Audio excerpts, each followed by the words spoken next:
Hi friends, லாஸ்ட்டாக நடந்த group 4 2025ல் தமிழ்லேருந்து 100 கேள்விகள் கேட்டிருந்தாங்க. இல்லை நம்ம வந்து 100ல் ஒரு 80 கேள்விகளுக்கு ஆன்சர் பண்ணியிருக்கலாம். ஒரு 50 கேள்விகள் மேலே புக்கிலேருந்து டேரெக்டாகவே கேட்டிருக்காங்க. இது போக concept, elimination, previous year question நம்ம 100ல் ஒரு 80 கேள்விகளுக்கு வந்து நம்ம வந்து ஆன்சர் பண்ணியிருக்க முடியும். அதுக்கான சோர்ஸ் தான் நம்ம பார்க்க போகிறோம். புக்கில் எங்கெங்கேருந்து கேள்வி கேட்டிருக்காங்க, கான்செப்ட் வச்சு எங்கெங்கே கேள்வி கேட்டிருக்காங்க, அதெல்லாம் தான் நம்ம இந்த வீடியோவில் நம்ம பார்க்க போகிறோம். இந்த கொஸ்டின் பார்த்தோம்னா, கடைசங்க காலத்தில் தமிழகத்தில் எழுதப்பட்ட எழுத்துக்கள் அழைக்கப்பட்ட விதத்தை கண்டறிக அப்படின்னு சொல்லிட்டு கேட்டிருக்காங்க. இது ஒரு புக் பேக் கொஸ்டின் தான். 8th புக் பேக்ல இருந்து கேட்டிருக்காங்க. இது பார்த்தோம்னா 8ஆம் வகுப்பு புக் பேக்கில் பார்த்தோம்னா ஒரு கொஸ்டின் கேட்டிருப்பாங்க. கடைச்சங்க காலத்தில் எழுதப்பட்ட தமிழ் எழுத்துக்கள் டேஷ் என அழைக்கப்படுகின்றன, கண் எழுத்துக்கள். ஸோ இது வந்து புக் பேக் தான். இதுக்கான ஆன்சர் பார்த்தோம்னா டி. அடுத்து ஒரு கூற்று காரணம் இலக்கண பகுதியிலிருந்து கேட்டிருக்காங்க. கூற்று: மெய் எழுத்துக்களைப் போலவே உயிர் எழுத்துகளிலும் இன எழுத்துகள் உண்டு. உயிர் எழுத்துகளில் குறிலுக்கு நெடிலும் நெடிலுக்கு குறிலும் இன எழுத்துகள் ஆகும். இது கூற்று காரணம் ரெண்டுமே சரி. இது வந்து நியூ புது இலக்கண புக்கில் வந்து கொடுத்துருப்பாங்க. புது இலக்கண புக் 6ஆம் வகுப்புல வந்து கொடுத்துருப்பாங்க. இயல் 4ல் கொடுத்துருப்பாங்க. எந்த கிளாஸ்னு பார்த்தோம்னா 6லேயே தான் கொடுத்துருப்பாங்க. 6th இயல் 4. இதில் பார்த்தீங்கன்னா இந்த லைன்: மெய் எழுத்துக்களைப் போலவே உயிர் எழுத்துக்களிலும் இன எழுத்துக்கள் உண்டு. உயிர் எழுத்துக்களில் குறிலுக்கு நெடிலும் நெடிலுக்கு குறிலும் இன எழுத்துக்கள் ஆகும். இந்த 2 பாயிண்ட்டை அப்படியே கேட்டிருப்பாங்க. ஸோ இதில் வந்து கான்செப்ட் வந்து இது வந்து டைரக்ட் கொஸ்டின் தான் கிட்டத்தட்ட. ஏன்னா புக்கில் இருக்க லைனை அப்படியே தான் கேட்டிருக்காங்க. ஸோ இதுக்கான ஆன்சர் கூற்று காரணம் இரண்டும் சரி. அடுத்த கேள்வி: பொறுத்துக. ஒரு 4 சொல் கொடுத்து அதுக்கான பொருள் என்னன்னு சொல்லிட்டு கேட்டிருக்காங்க. இதில் பார்த்தோம்னா இதில் எதுவுமே நம்ம ரொம்ப பார்த்த மாதிரி இருக்காது. ஒன்றே ஒன்று தான் புக்கில் இருக்குது. மறுப்புனா தந்தம், யானை தந்தம். ஆனால் இது ஒன்று தெரிஞ்சாலே நம்ம வந்து ஆன்சர் போட்டலாம். இந்த கொஸ்டினில் பார்த்தீங்கன்னா பொறுத்துக்களை நிறைய பார்த்தீங்கன்னா நம்ம அந்த வார்த்தைலாம் எங்கே இருக்குன்னே தெரியாத மாதிரி தான் சிலது கேட்டிருக்காங்க. ஆனால் அதில் சில இதில் பார்த்தோம்னா ஏதாச்சும் ஒன்றே ஒன்று தெரியுது, புக்கில் இருக்குது, அது தெரிஞ்சாலே போட்டலாங்கிற மாதிரி கேட்டிருக்காங்க. ஸோ இது எங்கே இருக்குது அப்படின்னு பார்த்தோம்னா நம்ம 9th சொல்லும் பொருளும் இருக்குது. 9th ஸ்டாண்டர்ட் 9ஆம் வகுப்பு சொல்லும் பொருளும்ல ஒரு இடத்துல. அடுத்து 42வது கேள்வி ஒரு கூற்று காரணம் கொடுத்து அரைப்புள்ளி அமையும் இடங்கள் அப்படின்னு சொல்லிட்டு கொடுத்துருப்பாங்க. ஸோ இந்த அரைப்புள்ளி எங்கே அப்படின்னு சொல்லி உங்களுக்கு அந்த கான்செப்ட் தெரிஞ்சால் இதுக்கான ஆன்சரே போட முடியும். சரி, ஃபஸ்ட்டு கூற்று பார்ப்போம். கபிலர் பாடியை கண்டார், புகழ்ந்து பாடினார், பரிசு பெற்றார். நடுசுல ஃபுல்லாக இந்த மாதிரி அரைப்புள்ளியாக வந்திருக்கு. காரணம் என்ன கொடுத்துருக்காங்கன்னா, கபிலர் என்ற ஓர் எழுவாய் பல பயனிலைகளை கொண்டு முடிந்துள்ளன அப்படின்னு சொல்லிட்டு கொடுத்துருக்காங்க. அதாவது ஒரு எழுவாய் பல பயனிலைகள் வந்தால் நடுஸில் அரைப்புள்ளிகள் வருமா வராதான்னு தெரிஞ்சால் நம்ம ஆன்சர் இதெல்லாம். இதுக்கான ஆன்சர் ரெண்டுமே சரி. இதுக்கான பதில் பார்த்தோம்னா புது இலக்கணத்துலேயும் இருக்குது, பழைய இலக்கண புக்லேயும் இருக்குது. ஆனால் பழைய இலக்கண புக்கில் அப்படி இந்த லைன் கொஞ்சம் இதே வார்த்தை வர மாதிரி போட்டிருப்பாங்க. ஸோ உங்களுக்கு அதை படிச்சுனீங்கன்னா உங்களுக்கு ஈஸியாக இருந்திருக்கும். இதில் பாருங்கள், அரைப்புள்ளி ஒரே எழுவாயில் பல தொடர்கள் தொடர்ந்து வருகின்ற இடத்திலும், அதாவது இதுதான் ஒரே எழுவாய் பல பயனிலைகளை கொண்டு வர இடத்தில் அரைப்புள்ளிகள் வரும். இதே மாதிரி எதிர்மறையிலையும் வரும். 2 வார்த்தை வருது, அது வந்து ஒரு வார்த்தையும் ஒரு வார்த்தையும் எதிர்மறையாக இருக்குன்னா அந்த இடத்துல இதே மாதிரி அரைப்புள்ளி தான் வரணும். ஸோ உங்களுக்கு இந்த கான்செப்ட் தெரிஞ்சிச்சுன்னா இதை நீங்கள் வந்து போட்டிருக்கலாம். அடுத்த கேள்வி ஒரு கூற்று காரணம். உவேஸ் அவர்களை பற்றி கொடுத்துருப்பாங்க. கூற்று: உவே சுவாமிநாதன் அனைவராலும் அன்போடும் முழுமையோடும் தமிழ் தாத்த உவேச என அழைக்கப்படுகிறார். காரணம்: அழிவு நிலையில் இருந்த வெவ்வேறு சுவடிகளை பலமுறை ஒப்பிட்டு பார்த்து வாசித்து நமக்காக தாளில் எழுதி அச்சிட்டு புத்தகமாக இலக்கியங்களை வழங்கினார். தம் வாழ்நாள் முழுவதும் ஓய்வில்லாமல் பதிப்பு பணியினை மேற்கொண்டார். உவேசா பற்றி பார்த்தோம்னா புதிய புக், பழைய புக், தமிழ் புக் ரெண்டுத்துலேயுமே இருக்குது. ஆனால் நிறைய டேட்டா நியூ புக்கில் வந்து கம்மியாக இருக்குது, ஓல்டு டேட்டா தான் நிறைய இருக்காது. இந்த லைன் அப்படியே வந்து பழைய புக்கு தமிழ் புக்கில் தான் இருக்குது. நம்ம வந்து இந்த ஆசிரியர்கள் எல்லாத்தையும் தனியாக பிரித்து கொடுத்துருப்போம். அதில் வந்து உவேசா பற்றி இருக்கும். உவே சுவாமிநாதன். அதில் வந்து 2 புக்காக கொடுத்துருப்போம், B1 B2. ஓல்டு புக்கெலாம் பொதுவாக B2வில் தான் இருக்கும். 285. இந்த லெசன் தான். இந்த லெசனில் பார்த்தீங்கன்னா ஹெட்டிங்கே பார்த்தோம்னா தமிழ் தாத்தா உவேசா பூற்று கரெக்ட். இது ரெண்டுமே கரெக்ட் தான். ஹெட்டிங்கை வச்சு நம்ம இது கரெக்ட்னு சொல்லிடலாம். அடுத்து இந்த லெசனே சூப்பராக இருக்கும். அது வந்து எவ்வளோ கஷ்டப்பட்டு ஒவ்வொரு ஓலைச்சுவடையும் ஒரு ஓலைச்சுவடையும் கலெக்ட் பண்ணி தொகுத்து, சில ஓலைச்சுவடில் வந்து டவுட் இருக்கும், சில எழுத்து வந்து ஒழுங்காக தெரியாமல் இருக்கும், வாசிக்க முடியாத மாதிரி இருக்கும். அந்த மாதிரி டயத்தில் அந்த மாதிரி வேறு அதே ஓலைச்சுவடி வேறு எங்கேயாச்சும் இடத்துல இருக்கான்னு பார்த்து டபுள் செக் பண்ணி நமக்காக கரெக்டான ஒரு இலக்கியத்தை வந்து அடுத்த வர தலைமுறைகள் படிக்கணும்னு சொல்லிட்டு அது எல்லாத்தையுமே அதை வந்து கரெக்ட் பண்ணி புக்காக போட்டார். இந்த இடத்துல இருக்கும். பிழை இல்லாமல் எழுத வேண்டும் என்பதற்காக உவேசா வெவ்வேறு சுவடிகளை வைத்து பலமுறை ஒப்பிட்டு பார்த்த பின்னரே அவற்றை அச்சுக்கு அனுப்பினார். அவ்வாறு எழுதப்பட்ட அச்சுக்களை வாசித்து நமக்காக தாளில் எழுதி அச்சிட்டு புத்தகமாக வழங்கினார்.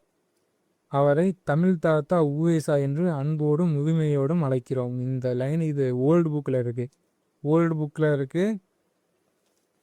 இந்த டேட்டா அவர் என்னென்ன புக்கெலாம் பதிப்பு சேனல்கிட்ட போட்டிருக்காங்க. ஸோ வந்து இதில் நீங்கள் ஓல்டு புக்கை இந்த லைனை இந்த பேராகிராஃப் பார்த்தீங்கன்னா உங்களுக்கு இது புரிஞ்சிருக்கும். ஸோ இதில் வந்து கூற்று காரணம் ரெண்டுமே சரி. 49வது கேள்வி, கீழ் கண்டவற்றுள் தவறான ஒன்றை தேர்வு செய்க. 4 டேட்டா கொடுத்துருக்காங்க, ஒன்று தப்பு, அதை மட்டும் என்னென்னு கண்டுபிடிக்க சொல்லியிருக்காங்க.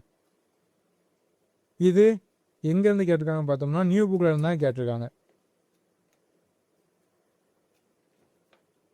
நியூ புக்கில் பார்த்தோம்னா 9th ஸ்டாண்டர்டில் வந்து ஒரு லெசன் உண்டு, திராவிட மொழி குடும்பம் அப்படின்னு சொல்லிட்டு கொடுத்துருப்பாங்க. இதில் தான் கேட்டிருப்பாங்க. ஃபஸ்ட்டு பாயிண்ட்டு, இந்தியாவில் பேசப்படும் மொழிகளின் எண்ணிக்கை 1300க்கு மேற்பட்டது. அதான் இங்கே கொடுத்துருப்பாங்க. இந்தியாவில் பேசப்படும் மொழிகளின் எண்ணிக்கை 1300க்கு மேற்பட்டது. அதுக்கப்புறம் உள்ள பாயிண்ட்லாம், பல கிளமொழிகள் இந்தியாவில் பேசப்படுகின்றன. இந்தியா நாடு மொழிகள் காட்சி சாலையாக திகழ்கிறது. திராவிடம் என்னும் சொல்லை முதலில் குறிப்பிட்டவர் ஹீராஸ் பாரதி என்று சொல்லியிருக்காங்க. இதுதான் தப்பு. இது எப்படின்னா அதில் தான் இருக்கும், பின்னாடி இருக்கும். பல கிளைமொழிகளும் இங்கு பேசப்படுவதால் இந்திய நாடு மொழிகளின் காட்சி சாலையாக தெரிகிறது என்று அகத்தியலிங்கம் குறிப்பிட்டுள்ளார். 3வது பார்த்தீங்கன்னா, திராவிடம் எனும் சொல்லை முதலில் குறிப்பிட்டவர் குமிழப்பட்டர். அதில் என்ன போட்டிருந்துச்சு, ஹீராஸ் பாரதியான்னு போட்டிருந்துச்சு. அப்போ அதுதான் தப்பு.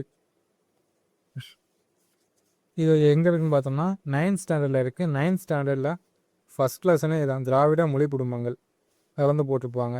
திராவிட இந்த இந்திய மொழிகளை வந்து எப்படிலாம் பிடிச்சிருக்காங்க, தமிழ் மொழிகளை பற்றி யாரெல்லாம் என்ன சொன்னாங்க, அதாவது தமிழ் மொழியிலேருந்து தான் திராவிடங்கிற சொல்லே வந்துச்சு அப்படிங்கிறது ஒரு இந்த இந்த எக்ஸாக்டாக இந்த லைன் அடிக்கடி கேட்டுக்கிட்டே இருப்பாங்க. இந்த ஆர்டரை கொடுத்துட்டு எப்படி தமிழ்லேருந்து திராவிடம் வந்துச்சு அப்படின்னு சொல்லிட்டு கேட்பாங்க.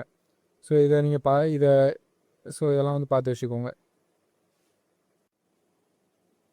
54வது கேள்வி, மீமிசை ஞாயிறு எனும் சொற்கள் உணர்த்தும் பொருளை கண்டறிக.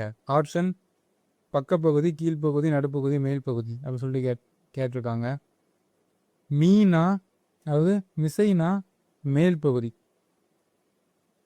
இது எங்கே கொடுத்துருப்பாங்கன்னா நம்ம நியூ புக்கில் கொடுத்துருப்பாங்க. நியூ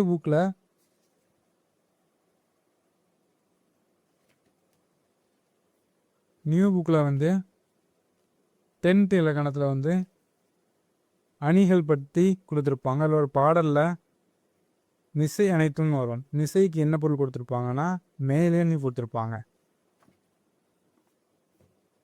மீ மிசை ஞாயிறு. அப்போ இதுக்கான பகுதி மேல் பகுதி. அடுத்து 56, பிறவினை தொடர்களை கண்டறிக. அதாவது தன்வினை, பிறவினை, செய்வினை, செய்யப்பாட்டு வினை அந்த மாதிரிலாம் இருக்கும். நமக்கு வந்து எந்தெந்த சொற்கள், தன்வினை சொற்கள் எப்படி இருக்கும், பிறவினை சொற்கள் எப்படி இருக்கும், செய்வினை சொற்கள் எப்படி இருக்கும், செய்யப்பட்ட வினை சொற்கள் எப்படி இருக்கும்னு சொல்லிட்டு நமக்கு தெரியணும். ஒவ்வொரு சொற்களுக்கும் ஒவ்வொரு வகையான ஸ்ட்ரக்சர் இருக்கும், ஒரு அமைப்பு முறை இருக்கும். அது தெரிஞ்சிச்சுன்னா நம்ம போடலாம். பொதுவாக பிறவினை சொற்கள் எப்படி இருக்கும்னா புக்கில் கொடுத்துருக்காங்க. புக்கில் இலக்கண பகுதியில் 9ஆம் வகுப்பு இயல் 1ல் பார்த்தோம்னா வினை வகைகள், தன்வினை, பிறவினை அப்படின்னு சொல்லிட்டு பிறவினைகள் என்னெல்லாம் இருக்குன்னா வி பி போன்ற விதிகளை கொண்டு செய் வை பண்ணு போன்ற துணை வினைகளை இணைத்து உருவாக்கப்படுகிறது. இப்போ எக்ஸாம்பிளோட பார்ப்போம், நமக்கு புரியும். தன்வினை, பிறவினை. பிறவினையில் என்ன இருக்கணும்? ஒன்று விபி விகுதிகள் இருக்கணும், இல்லாட்டினா செய் வை பண்ணு போன்ற துணைவினைகள் இருக்கணும். அவனை திருந்த செய்தான், செய் இருக்கா? தந்தை மகனை நன்றாக படிக்க வைத்தார், வை இருக்கா? பள்ளிக்கு புத்தகங்கள் வருவித்தார், வீங்கிற விகுதிகள் இருக்கு, வருவி. ஸோ இதே ஒரு எக்ஸாம்பிள் தான், இந்த கான்செப்ட் தான் இங்கே இருக்குது.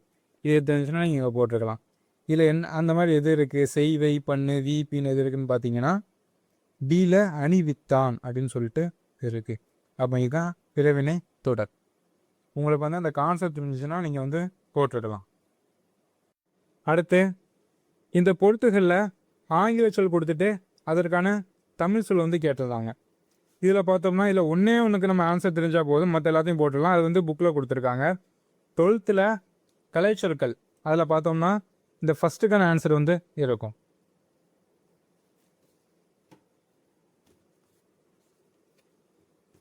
இதில் 12th கலைச்சொற்களில் இங்கே பார்த்தோம்னா சென்சார்ஷிப் அப்படின்னா பட தணிக்கை அப்படின்னு சொல்லிட்டு கொடுத்துருப்பாங்க. ஆப்ஷனில் பார்த்தோம்னா ப்ரீ சென்சார்ஷிப்னு இருக்கும். ப்ரீனா நம்ம எல்லாருக்கும் தெரியும் முன், அப்படின்னா முன் தணிக்கை ஆன்சர். இந்த ஒரு ஆன்சர் தெரிஞ்சாலே போதும், நீங்கள் மற்றது எல்லாமே போட்டுடலாம். ஏன்னா ஏக்கு 2 வர மாதிரி இந்த ஒரு ஆன்சர் மட்டும்தான் இருக்குது. ஸோ இதில் மற்றதெல்லாம் நமக்கு தெரியாட்டாலும் ஒன்றே நமக்கு தெரியணும். அந்த ஒன்று நமக்கு ஸ்கூல் புக்கில் இருக்குது. ஸோ அந்த ஒன்று தெரிஞ்சால் போதும், மற்றெல்லாம் போடுற மாதிரி தான் இந்த கொஸ்டின் அவங்க கொடுத்துருக்காங்க. இது பார்த்தீங்கன்னா 12th கலைச்சொற்கள் இருந்து கேட்டிருக்காங்க. இந்த கேள்வி பார்த்தோம்னா உயிர் சுற்று மேல் உலக்கை விழுந்தார் போல. இதில் உயிர் சுற்றுனா என்னன்னு சொல்லிட்டு கேட்டிருக்காங்க.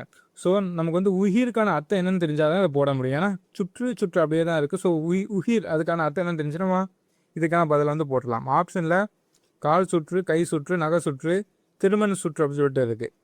இதற்கான பதில் ஸ்கூல் புக்கில் எங்கே இருக்குன்னு பார்த்தோம்னா பழைய இலக்கணத்தில் இருக்குது. பழைய இலக்கணத்தில் பார்த்தோம்னா இயல் 2ல் உயிர் அப்படின்னா நகம் அப்படின்னு சொல்லிட்டு கொடுத்துருப்பாங்க. ஸோ நமக்கு உயிர் அப்படிங்கிறதுக்கு நகன் தெரிஞ்சாலே போதும், இதற்கான பதில் நம்ம போட்டலாம். இதுக்கான ஆன்சர் ஆப்ஷன் சி. இந்த கேள்வி பார்த்தோம்னா ஏலாதியில் இடம்பெறாத மருந்து பொருட்கள் என்னன்னு சொல்லிட்டு கேட்டிருக்காங்க. ஏலாதியில் பார்த்தீங்கன்னா ஒரு 6 வகையான மூலிகை பொருட்களை சேர்த்துருப்பாங்க. அதில் எது வராது பார்த்தோம்னா கண்டங்கத்திரி. இது எந்த புக்கில் இருக்குது பார்த்தோம்னா நம்ம பழைய புக்கில் உண்டு, புது தமிழ் புக்கில் இல்லை, பழைய தமிழ் புக்கில் இருக்குது. நம்ம எல்லாமே பிரித்து கொடுத்துருக்கோம். ஏலாது எந்த பக்கம்? 227.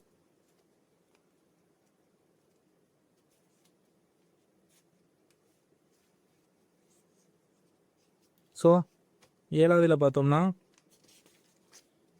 பின்னாடி 100 குறிப்பில் கொடுத்துருப்பாங்க. இது புது புக்கில் இல்லை, பழைய புக்கில் கொடுத்துருப்பாங்க. ஏழாவதில் எதெல்லாம் வரும் அப்படின்னு சொல்லிட்டு லவங்கம், சிறுநாவற்பூ, சுக்கு, மிளகு, திப்பிலி, அப்புறம் ஏலம் தான் பார்த்தோம்னா முதன்மையான பொருள். அதுக்காண்டி தான் இந்த நூலோட பேர் ஏலத்தை வச்சு தான் ஏலாதுன்னு சொல்லிட்டு வந்திருக்கும். ஸோ ஏலம், அதுக்கப்புறம் இந்த 5 லவங்கம், சிறுநாவற்பூ, சுக்கு, மிளகு, திப்பிலி, இது எல்லாத்தலான பொருட்கள் மனுஷனோட உடம்புல இருக்க நோய் எப்படி போக்குதோ அதே மாதிரி இதில் இருக்க அறக்கருத்துகள் மனிதன் குணத்தில் இருக்க, அதாவது அவனோட மனசில் இருக்க நோயை போக்குன்ற மாதிரி சொல்லியிருப்பாங்க. அதான் இங்கே கேட்டிருக்காங்க. இது பழைய புக்கில் இருக்குது. ஸோ இதுக்கான ஆன்சர் பார்த்தோம்னா ஆப்ஷன் சி. எது இல்லைன்னு சொல்லிட்டு தான் கேட்டிருக்காங்க. அப்போ சி தான் ஆன்சர். அடுத்த கேள்வி பார்த்தோம்னா ஒரு பாடலோட அடியை கொடுத்துட்டு இது என்ன நூலில் இடம்பெற்றிருக்குன்னு சொல்லிட்டு கேட்டிருக்காங்க. இதுவும் பார்த்தீங்கன்னா பழைய புக்கில் உள்ள பாடல் தான். திரிக்கடுகம் பழைய புக்கில் இருக்கும். அதில் உள்ள கடைசி லைன் தான் கொடுத்துருப்பாங்க. முன்னாடிலாம் பார்த்தோம்னா முதல் லைன் தான் கேட்டுட்டு இருந்தாங்க. இப்போலாம் பார்த்தோம்னா லாஸ்ட்டாக 2-3 எக்ஸாமாகவே கடைசி லைன் கேட்க ஆரம்பிச்சிட்டாங்க. ஸோ நீங்கள் இந்த ஒரு மனப்பாட பாடல்னா புக்கில் கொடுத்த அந்த அறநூல்கள் பாடலாம் படிக்கும் போது முதல் லைனையும் படிச்சுக்கோங்க, முழுசாகவே படிச்சுக்கோங்க. இந்தியாட்டெல்லாம் முதல் லைனை படிங்க, அப்புறம் கடைசி 2 லைனை படிச்சிருங்க. எதில் உள்ள பாடல்னு பார்த்தோம்னா திரிக்கடுகம் 125.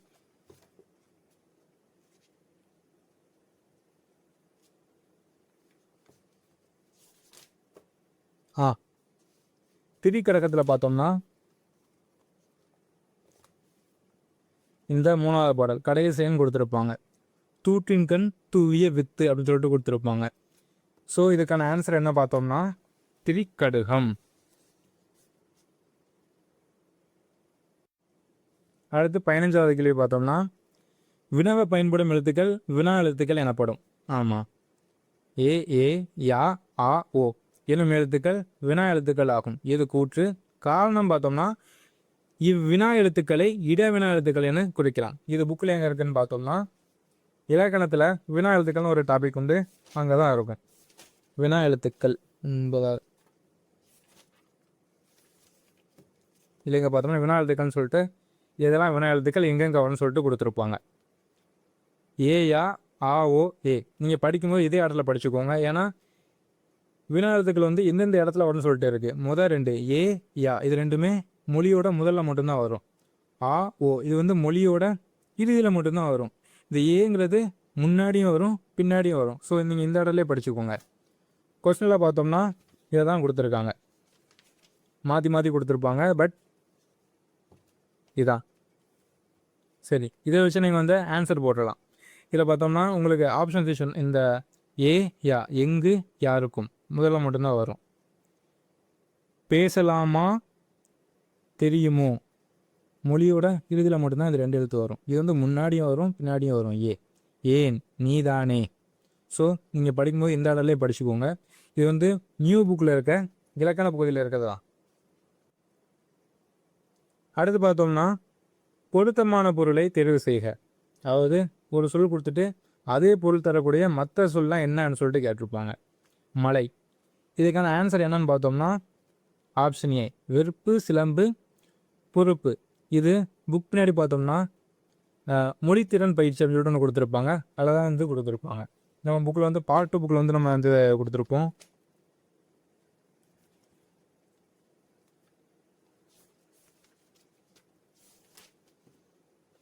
இதில் பார்த்தோம்னா ஒரே இடத்துல இருந்தேன்னா கேட்டிருப்பாங்க.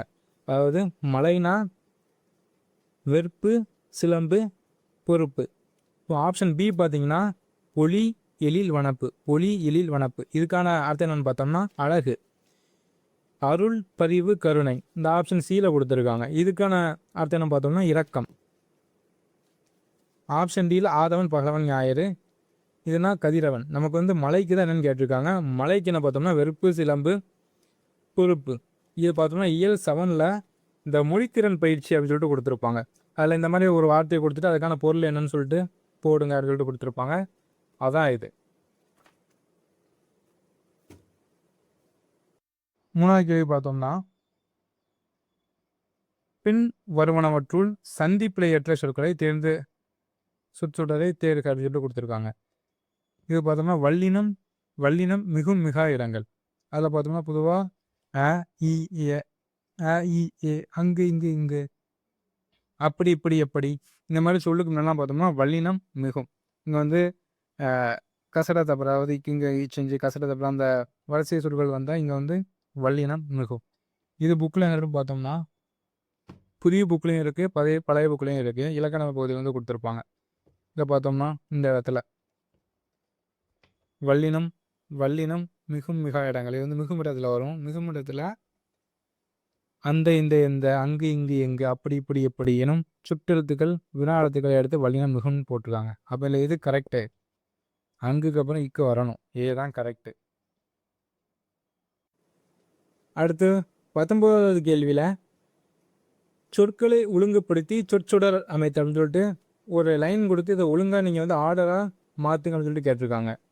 இது ஆக்சுவலாக பார்த்தோம்னா கலித்தொகையில் உள்ள ஒரு பாடல் வரி தான்.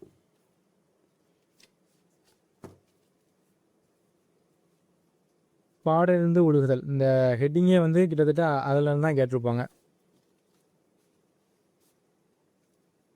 இந்த லைன் எங்கே இருக்குன்னு பார்த்தோம்னா பண்பெனப்படுவது பாடலிருந்து ஒழுகுதல். இந்த பாட்டு பொதுவாக நிறைய பேருக்கு தெரிஞ்சிருக்கும்.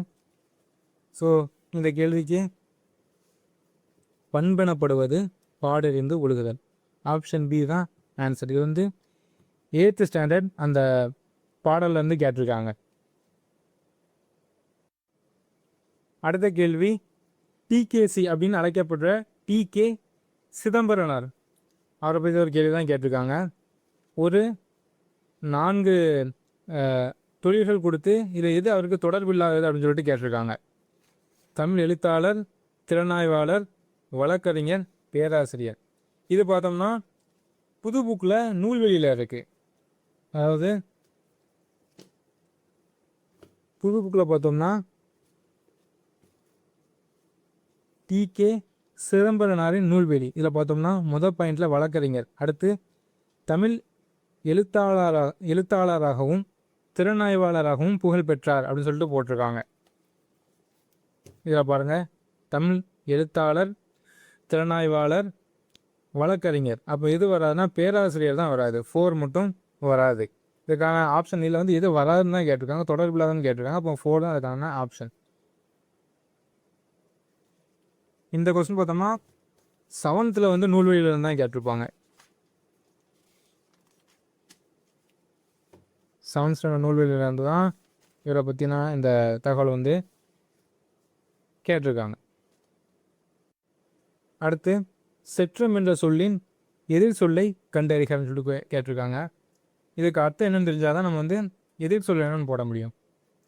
இது எதுலேருந்து கேட்டிருக்காங்க பார்த்தோம்னா 12th ஸ்டாண்டர்ட்லேருந்து கேட்டிருக்காங்க.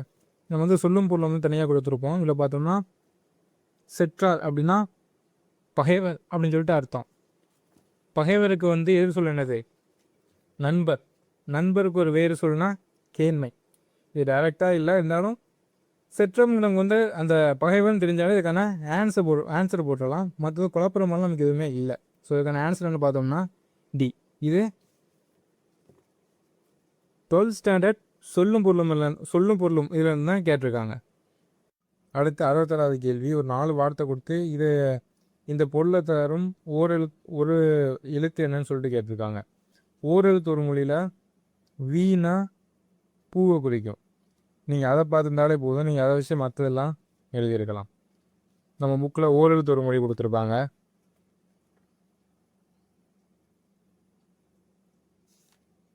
ஓரெழுத்து ஒரு மொழியில் வீணா மலர் அப்படின்னு சொல்லிட்டு கொடுத்துருப்பாங்க. உங்களுக்கு இது ஒன்று தெரிஞ்சதாலே போதும். நீங்கள் வந்து பூ மலர், பூவை பார்த்துட்டு வீணா மலர் அப்படின்னு எழுதியிருந்தாலே உங்களுக்கு இது வந்து கரெக்டாக வந்திருக்கும். இப்போ நீங்கள் வந்து பூக்கு பூ அப்படின்னு யோசிக்கக்கூடாது. ஏன்னா இது எல்லாத்துக்குமே பொருள் வர மாதிரி ஒரு வார்த்தையாக இருக்கும். அது வந்து வி தான் கரெக்டாக வரும். அடுத்து ஒரு பேராகிராஃப் கொடுத்து அதில் வந்து கொஸ்டின் கேட்பாங்க. இந்த பேராகிராஃப் அப்படியே புக்கில் இருக்குது. இந்த பேராகிராஃபும் சரி, இந்த கொஸ்டினும் சரி, அப்படியே வந்து புக்கில் கொடுத்து இதே கொஸ்டின் பற்றி கொடுத்ததுக்கான விடையை எழுதி காணிக்கிட்டு கொடுத்துருப்பாங்க. இது வந்து எங்கே இருக்குது பார்த்தோம்னா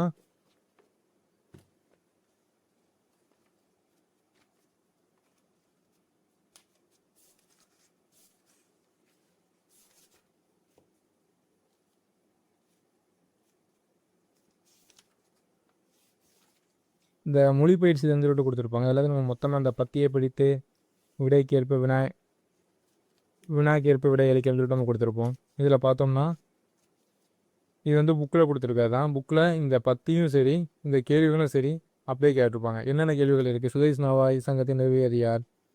அவர் வந்து சென்னைக்கு போகும்போது யாரை பார்ப்பார்? யாரோட பாடல் விரும்பி கேட்பார்? பன்முகத்தன்மை, அதாவது புலமை பெற்றிருந்த மொழிகள்.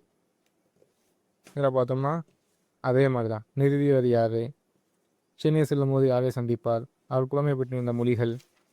இந்த 72லேருந்து 74 வரைக்கும் புக்கில் அப்படியே கொடுத்துருப்பாங்க. அதை நீங்கள் ரீட் பண்ணிட்டு போனீங்க இருந்தால் அப்படியே பண்ணியிருக்கலாம். 75வது கேள்வி, நான்மணிக்கடிகை என்ற நூலை இயற்றிய ஆசிரியரின் இயற்பெயர் என்னன்னு சொல்லிட்டு கேட்டிருக்காங்க. நம்ம பகுதி 2ல் இந்த அறநூல்கள் எல்லாத்தையும் மொத்தமாக நம்ம வந்து கொடுத்துருப்போம். நான்மணிக்கடிகை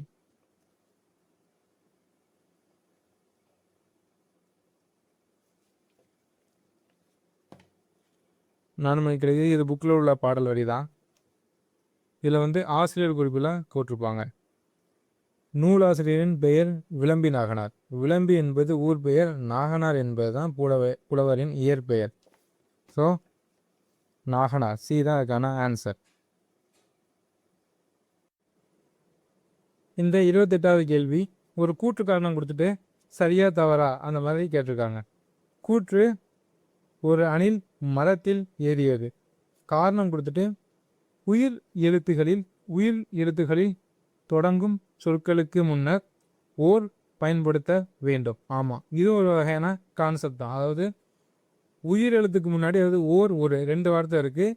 உயிர் எழுத்துக்கு முன்னாடி நம்ம வந்து ஒரு போடக்கூடாது, ஓர் தான் போடணும். உயிர்மை எழுத்துக்கு முன்னாடி தான் ஒரு போடணும். அப்போ இதுக்கான ஆன்சர்னு பார்த்தோம்னா கூற்று தவறு, காரணம் சரி. இது வந்து பியில் தான் அந்த மாதிரி வருது. இது வந்து புக்கில் எங்கே இருக்குன்னு பார்த்தோம்னா, புக்கில் வந்து இலக்கணம் இல்லை, இந்த மொழிபெயர்ச்சி கொடுத்துருப்போம்ல, அதில் வந்து கீழே சின்னதாக கொடுத்துருப்பாங்க. இதில் பார்த்தீங்கன்னா உங்களுக்கு தெரியும். ஒன்று என்பதற்கு குறிக்க ஒரு ஆகிய 2 சொற்கள் பயன்படுத்தப்படுகின்றன. உயிர் எழுத்தில் தொடங்கும் சொற்களுக்கு முன் ஓர் எனும் சொற்களை பயன்படுத்த வேண்டும். உயிர்மை எழுத்தில் தொடங்கும் சொற்களுக்கு முன் ஒரு எனும் சொற்களை பயன்படுத்த வேண்டும். எக்ஸாம்பிள் கொடுத்துருக்காங்க. ஓர் ஊர், ஓர் ஏரி. ரெண்டுமே வந்து உயிர் எழுத்து. உயிர் எழுத்துக்கு முன்னாடி நம்ம என்ன போடணும்? ஓர் தான் போடணும். உயிர்மை எழுத்துக்கு முன்னாடி என்ன போடணும்? ஒரு போடணும். ஒரு நகரம், ஒரு கடல். இதே மாதிரி ஒன்று உண்டு, அது அத்து. நம்ம எப்படி உயிரெழுத்து முன்னாடி ஓர் போடுதோமோ அதே மாதிரி உயிரெழுத்து முன்னாடி அதுன்னு போடக்கூடாது, அத்துன்னு தான் போடணும். உயிர்மை எழுத்துக்கு முன்னாடி தான் அதுன்னு போடணும். இங்கே பார்த்தீங்கன்னா இங்கு, அப்போ இது வந்து உயிர் எழுத்துக்கு முன்னாடி அத்து தான் போடணும். நன்றாக அப்படின்னா இது வந்து ஒரு உயிர்மை எழுத்துக்கு முன்னாடி அது தான் போடணும். இதுதான் கொடுத்துருக்காங்க. ஒரு அது அத்து. இது வந்து ஒரு கான்செப்ட் பேஸ் பண்ணி தான் இதுக்கு வந்து இந்த சில எக்ஸாம்பிள் கொடுத்துருப்பாங்க. இதுக்கு முன்னாடி நடந்த சில எக்ஸாமில் பார்த்தோம்னா இதே இந்த கொஸ்டின் அப்படியே வந்து கேட்டிருப்பாங்க. இப்போ இந்த கான்செப்ட் பேஸ் பண்ணி தான் கேட்டிருக்காங்க. இது கொஞ்சம் ஈஸியாக தான் இருக்கும். அடுத்து பார்த்தோம்னா கூற்று காரணம் கொடுத்துருக்காங்க. இது பார்த்தோம்னா சுற்றெழுத்துக்கள், இதுவும் சுற்றெழுத்துக்கள், இது இன எழுத்துக்கள். 6th இலக்கணத்துலேருந்து கேட்டிருப்பாங்க. அடுத்த தேவைகள்லேருந்து வந்திருக்கும். ஒரு 3 பக்கம் தான். 3 பக்கத்தை படிச்சிருந்தீங்கன்னா இந்த 3 கொஸ்டின் வந்திருக்கும். சரி, ஃபஸ்ட்டு பார்ப்போம். ஃபஸ்ட்டு ஒற்றை சுட்டி காட்ட வரும் எழுத்துக்கள் சுற்றெழுத்துக்கள். கரெக்டு. காரணம் ஏயா ஆஓஏ என்பன சுற்றெழுத்துக்களாக வந்து பிறவற்றை சுட்டிக்கிறது அப்படின்னு போட்டிருக்காங்க. இது தப்பு. ஏன்னா இது வந்து நம்ம சுற்றெழுத்துக்கள் கிடையாது, இதெல்லாம் வினா எழுத்துக்கள். இது நம்ம வந்து புக்கில் பார்ப்போம். புது புக்கில் இலக்கண பகுதியில் இருக்குது. சுற்றெழுத்துக்கள், வினா எழுத்துக்கள். சுற்றெழுத்துக்கள் எதெல்லாம் வருதுன்னு பார்த்தோம்னா அ இ ஊ தான் சுற்றெழுத்துக்கள். நம்ம கொஸ்டினில் கொடுத்தது எல்லாமே வினா எழுத்துக்கள். ஸோ இதை பொறுத்த வரைக்கும் கூற்று சரி, காரணம் தவறு. அடுத்து வந்தோம்னா அப்பக்கம், இப்பக்கம், உப்பக்கம் என்பன சுற்றெழுத்துக்களாகும். இடப்பொருளை சுட்டுவதற்காக ஆ இ உ வந்துள்ளது. இதுவும் நம்ம பார்த்த அதே பக்கத்தில் தான் கொடுத்துருப்பாங்க. இங்கே இதெல்லாம் சுற்றெழுத்துக்கள் ஆ இ உ. இதில் பார்த்தோம்னா சுற்றெழுத்துக்கள் 2 வகை. இந்த அகச்சுட்டு, குலச்சுட்டு. உள்ளேருந்து பொருள் தருவது அகச்சுட்டு, அவன் இவன் அது இது. இதே வெளியேருந்து பொருள் தருவது புறச்சுட்டு. இது போக அண்மை சுட்டு, செய்மை சுட்டுன்னு 2 எண்ணம் உண்டு. அதாவது கிட்ட இருக்கிறதெல்லாம் வந்து ஈயை வச்சு சொல்லுவோம். இவன், இவள், இது, இவை. இதே கொஞ்சம் தள்ளி இருக்கிறது, தொலைவில் இருக்கிறது நம்ம வந்து அவள், அவர், அது, அவை அப்படின்னு சொல்லிட்டு சொல்லுவோம். இதுதான் அண்மை சுட்டு, செய்மை சுட்டு. தூரத்தில் இருக்கிறதுக்கும் நடுசில் இருக்கிறதுக்கும் கிட்டத்தில் இருக்கிறதுக்கும் இடப்பட்ட கேப், அதாவது நடுசில் இருக்கிற இதுக்கு வந்து நம்ம வந்து ஊன் ஒரு வார்த்தையை வந்து பயன்படுத்துவோம். ஆனால் இப்போ அது வந்து இந்த உது, உவன் இப்போ இதை பயன்படுத்துறது கிடையாது. இப்போ வந்து ஆஇ மட்டும் தான் பயன்படுத்துகிறோம் பொதுவாக. அடுத்து உடந்தனையை கண்டிஷன் கொடுத்துருப்பாங்க. இது என்னன்னு பார்த்தோம்னா இன எழுத்துக்கள் தான். நம்ம ஆல்ரெடி பார்த்துருப்போம். குறியிலுக்கு நெடிலாக வரும், நெடிலுக்கு குறியிலாக வரும். ஏ ஏ, ஐ அ, ர ந. இதில் வந்து பொருந்தாத எது பார்த்தோம்னா இதுதான். ஐக்கு வந்து என்ன வரணும்னா ஈ தான் வரணும். இது ஸ்கூல் புக்கில் எங்கே இருக்குன்னு பார்த்தோம்னா புதிய தமிழ் புத்தகம் இலக்கண பகுதியில் தான் இருக்குது. இங்கே பார்த்தோம்னா இன எழுத்துக்கள் கொடுத்துருப்பாங்க. இன எழுத்துக்கள் இக்கு, இங்கு, இக்கு, இஞ்சி, இட்டு, நெக்கு, இந்த, இக்கு, இந்த, இப்பு, இரு, இதெல்லாம் வந்து இன எழுத்துக்கள். இது போக ஐக்கு ஈயும், அவுக்கு வந்து ஊவும் இன எழுத்துக்களாக வரும். இல்லை இது மட்டும்தான் மாறி வந்திருக்கு. ஸோ சி தான். இல்லை இது பொருந்தாதுன்னு கேட்டிருக்காங்க. பொருந்தாதுன்னு இது தப்பானது. சி தான் தப்பு. இதுக்கான ஆன்சர் ஆப்ஷன் சி. அடுத்து 87வது கேள்வி. பூட்கி என்ற சொல்லின் பொருளை தெரிவு செய்கன்னு சொல்லிட்டு கொடுத்துருக்காங்க. இது எங்கே கொடுத்துருப்பாங்க பார்த்தோம்னா இந்த மொழி திறன் சொல்லிட்டு புக்கு பின்னாடி கொடுத்துருப்பாங்க. அதில் வந்து அகராதியில் காண்க அப்படின்னு சொல்லிட்டு ஒரு டாபிக் இருக்கும். அதாவது ஒரு வார்த்தை கொடுத்துட்டு இந்த வார்த்தைக்கு என்ன பொருள் தருது, இல்லாட்டினா இதுக்கு என்னென்ன பொருள்லாம் இருக்குது அப்படின்னு சொல்லிட்டு கேட்டிருப்பாங்க. அது நம்ம எல்லாத்துலேயும் பின்னாடி கொடுத்துருப்போம். இதில் பார்த்தோம்னா இயல் 9 10ஆம் வகுப்பு இயல் 9 பார்த்தோம்னா கடைசி இயலில் இங்கே பூட்கை அப்படின்னு சொல்லிட்டு அதுக்கு என்னென்ன அர்த்தம்னு சொல்லிட்டு கேட்பாங்க. கொள்கை, வலிமை, மன உறுதி, சிங்கம், யானை. ஸோ இதில் எது வரும்?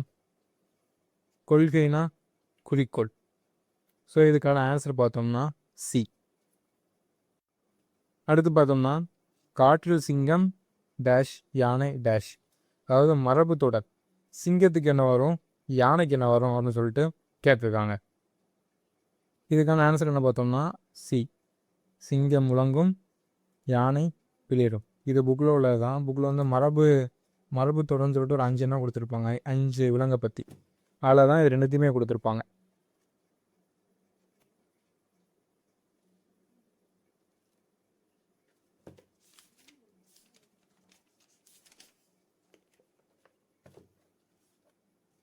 தமிழ் மரபில் வந்து இது வந்து இளமை பெயர்கள் கொடுத்துருப்பாங்க. கீழே வந்து ஒளி மரபில் கொடுத்துருப்பாங்க.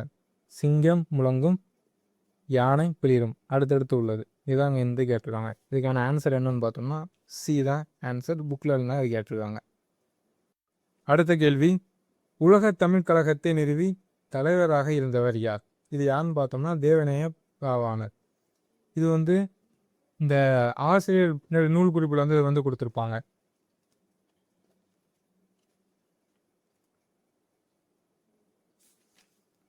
இதில் பார்த்தோம்னா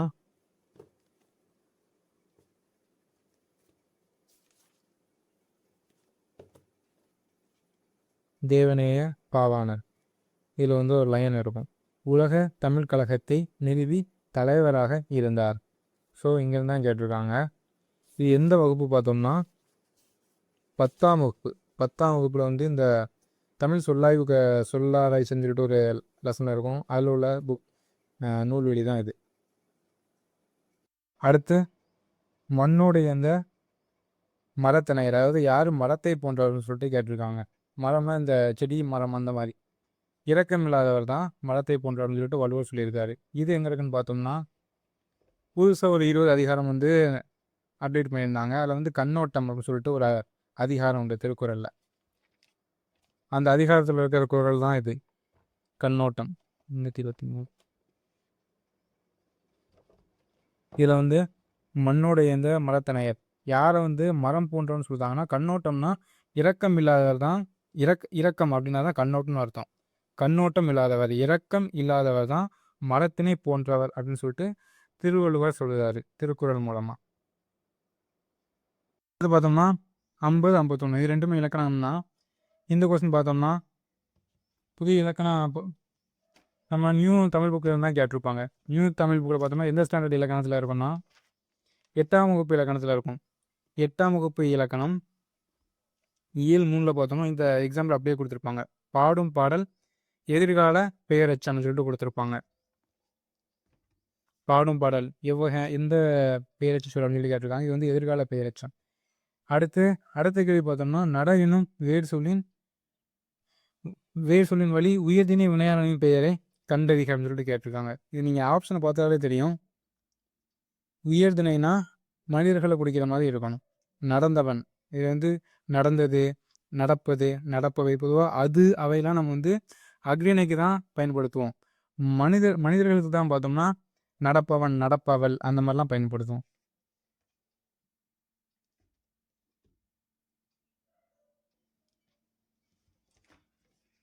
இது வந்து நியூ இலக்கணத்தில் பார்த்தோம்னா ஒரு டேபிள் மாதிரி கொடுத்துருப்பாங்க. அதாவது விகுதிகள்.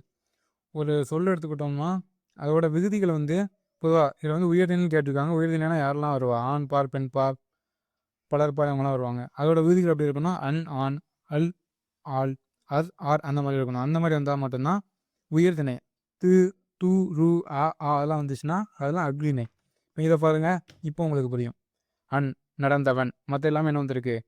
நடந்தது, நடப்பது, நடப்பவை இது எல்லாமே அகைனே டி மட்டும் தான் கரெக்டு. அடுத்து இந்த 100வது கொஸ்டின், இரிகேஷன் டெக்னாலஜி எனும் ஆங்கில சொல்லுக்கு இணையான தமிழ் சொல் என்ன வந்து கேட்டிருக்காங்க. இது வந்து கலை சொற்கள் வரும். நீர்ப்பாசன தொழில்நுட்பம். இது புதிய தமிழ் புக்கில் வந்து பின்னாடி வந்து ஆங்கில சொல்லுக்கு இணைகிறான தமிழ் சொல் சொல்லிட்டு கொடுத்துருப்பாங்க. அதில் பார்த்தோம்னா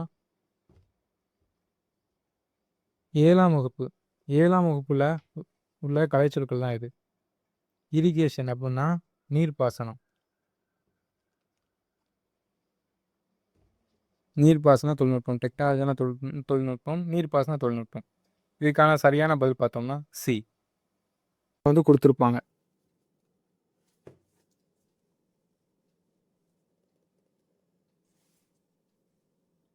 மறுப்பு அப்படின்னா கொம்பு, கொம்பு, யானை தந்தம் எல்லாமே ஒன்று தான். ஸோ உங்களுக்கு வந்து மறுப்புக்கு யானை தந்தம்னு தெரிஞ்சாலே போதும், மற்றதெல்லாம் போட்டலாம். ஏன்னா ஆப்ஷன் ஏ 4 வர மாதிரி ஒரே ஒரு ஆப்ஷன் வந்து சியில் மட்டும்தான் இருக்குது. ஸோ இதுக்கான ஆன்சர் பார்த்தோம்னா சி.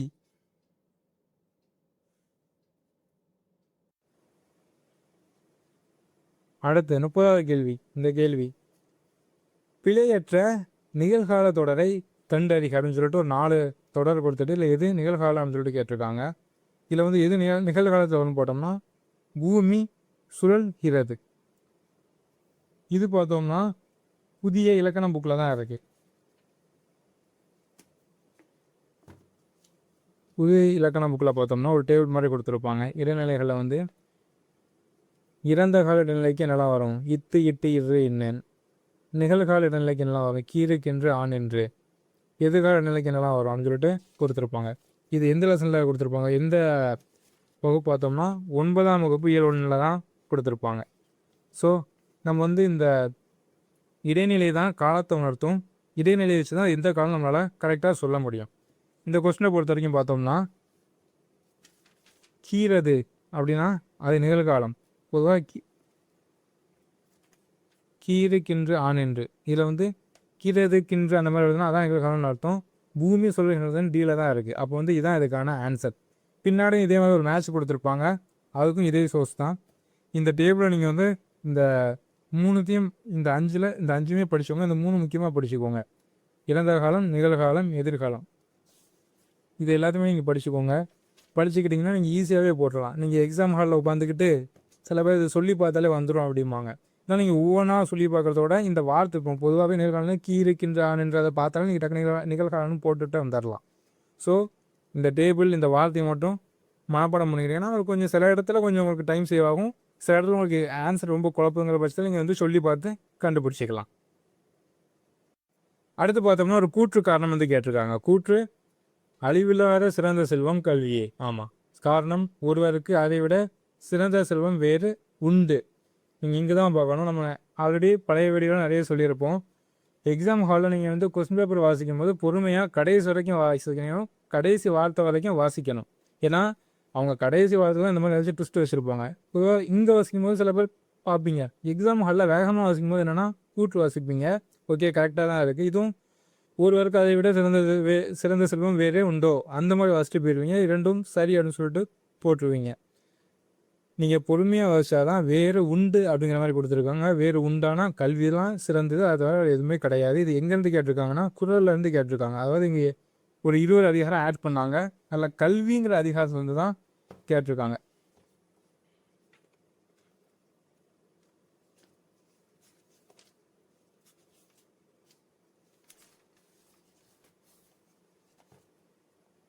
இதில் வந்து கல்வின்னு ஒரு அதிகாரம் கொடுத்துருப்பாங்க, அதில் தான் கேட்டிருக்காங்க. இப்போ பார்த்தோம்னா கடைசி குறள், கேடில் விழிச்செல்வம் கல்வி ஒருவருக்கு மாடல்ல மற்றையவை. ஒருவருக்கு அழியாத சிறந்த செல்வம் கல்வி ஆகும். கல்வி தவிர மற்ற செல்வங்கள் எல்லாம் செல்வங்கள் ஆக மாட்டா அப்படின்னு சொல்லிட்டு கொடுத்துருக்காங்க. அதாவது அது மட்டும்தான் செல்வம், மற்றதெல்லாம் செல்வம் கிடையாது அந்த மாதிரி கொடுத்துருக்காங்க. இந்த கொஸ்டினோட ஆன்சர் பார்த்தோம்னா கூற்று சரி, காரணம் தவறு. அப்புறம் என்ன வரும், ஏ தான் வரும். ஸோ நீங்கள் கொஸ்டினை வாசிக்கும் போது பொறுமையாக கடைசி வரைக்கும் இருந்து வாசிங்க. ஏன்னா ஈஸியான கொஸ்டினில் நம்ம வந்து தப்பு பண்ணிட்டு போயிடும். தெரியாத கொஸ்டின் நம்ம தப்பாக போட்டால் கூட சரி தெரியலன்னு சொல்லிட்டு விட்டுறலாம். நம்ம வந்து நல்ல ஆன்சர் தெரியும். ஒரு நிமிஷம் பொறுமையாக வாசிச்சிங்கன்னா அதுக்கு வந்து கரெக்டாக ஆன்சர் போட்டுருக்கலாம். ஸோ இந்த மாதிரி கொஸ்டினை வாசிக்கும்போது நீங்கள் பொறுமையாக வாசிங்க. அதுக்காண்டி நம்ம இதை சொல்லிட்டே இருக்கோம். இது பார்த்தீங்கன்னா திருக்குறள். திருக்குறள் தான் கேட்டிருக்காங்க. அடுத்து 37வது கேள்வி, சரியான சொற்களை தேர்வு செய்க அப்படின்னு சொல்லிட்டு கேட்டிருக்காங்க. இது வந்து ஒரு குறளை கொடுத்துட்டு தான் கேட்டிருக்காங்க. இது வந்து எந்த வார்த்தையை வந்து ஃபில் பண்ணணும்னு சொல்லிட்டு. இது புதுசாக கொடுத்தா அந்த 20 அதிகாரத்தில் தான் கேட்டிருக்காங்க. அந்த 20 அதிகாரத்தில் பார்த்தோம்னா அவை அஞ்சாமைன்னு சொல்லிட்டு ஒரு தலைப்பு, ஒரு அதிகாரம் கொடுத்துருப்பாங்க. அந்த அதிகாரத்தில் இருந்து தான் கேட்டிருப்பாங்க. இந்த 2வது குறள் பார்த்தோம்னா, கற்றாருள் கற்றார் எனப்படுவர், கற்றார் முன் கற்ற சிறச் சொல்லுவர். அதாவது இதுக்கான அர்த்தம் பார்த்தீங்கன்னா உங்களுக்கு புரியும். அதாவது ஒருத்தவங்க வந்து தான் கற்றுக்கிட்டதை மற்றவங்களோட மனசில் பதியும் மாதிரி யார் சொல்லுவாங்களோ அவங்க தான் கற்றாருள் கற்றாராக மதிக்கப்படுபவர். அந்த மாதிரி கொடுத்துருப்பாங்க. இந்த ஆப்ஷனில் பார்த்தீங்கன்னா கற்றவர்கள் மிக கற்றவராக மதிக்கப்படுவர் யார்? தம் கற்றவற்றை கற்றவர் முன் தெளிவாக சொல்ல வல்லவர், கற்றவருள் மிகவும் கற்றவராக மதிக்கப்படுவர். அதான் சொல்லியிருப்பாங்க. கற்றவரின் முன் தம் கற்றவற்றை அவருடைய மனதில் பதியுமாறு சொல்ல வல்லவர், கற்றவர் எல்லாரிலும் கற்றவராக மதித்து சொல்லப்படுவார் அப்படின்னு சொல்லிட்டு கொடுத்துருக்காங்க. இந்த குறள் தெரிஞ்சிச்சுன்னா இதுக்கான பதிலாக நீங்கள் வந்து போட்டிருக்கலாம். அடுத்து இதுவும் குறள் தான். இந்த 3மே பார்த்தீங்கன்னா அந்த 20 அதிகாரத்தில் தான் கேட்டிருப்பாங்க. இது போகவும் சில கொஸ்டின் வந்து அந்த நீங்கள் குறளை படிச்சிருந்தீங்கன்னா அதோட அந்த வார்த்தைக்கான பொருளை வச்சு ஆன்சர் பண்ணுற மாதிரி கேட்டிருப்பாங்க. அதையும் நம்ம போட்டிருக்கோம், நீங்கள் வந்து பாருங்கள். ஓகே, இதில் என்ன சொல்லியிருக்காங்கன்னா, அடிக்கோடிட்ட சொல்லின் பொருளை தேர்வு செய்க, தகுதியான் வென்றுவிடல். இது என்ன குறள்? இந்த குறள் வந்து நிறைய பேர் படிச்சிருப்பீங்க. அதாவது பொறையிட மேலே வரும். பொறையிட மேலே பார்த்தோம்னா